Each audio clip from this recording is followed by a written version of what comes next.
Cough syrup से 17 बच्चों की मौत के बाद एक्शन। एमपी, राजस्थान, तमिलनाडु और केरल में दवा पर बैन। छिंदवाड़ा में दवा कंपनी के खिलाफ केस दर्ज। एक डॉक्टर भी गिरफ्तार।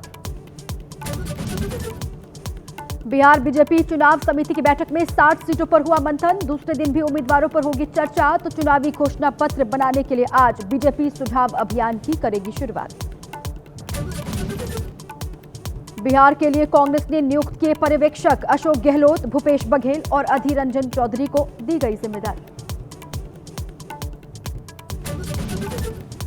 चुनाव आयोग की टीम के बिहार दौरे का दूसरा दिन। सीसी ज्ञानेश कुमार आज राज्य के चुनाव अधिकारी, मुख्य सचिव और डीजीपी समेत दूसरे वरिष्ठ अधिकारियों के साथ बैठक करेंगे।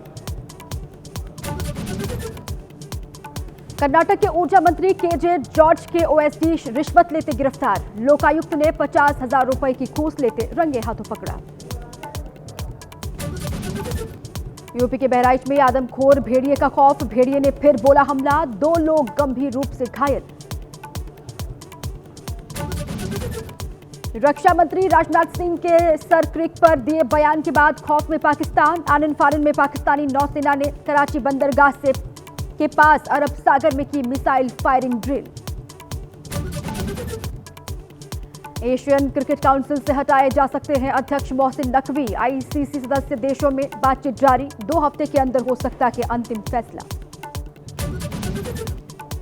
महिला क्रिकेट विश्व कप में आज भारत और पाकिस्तान का मुकाबला। कोलंबो के प्रेमदास स्टेडियम में दोपहर 3 बजे से खेला जाएगा मैच।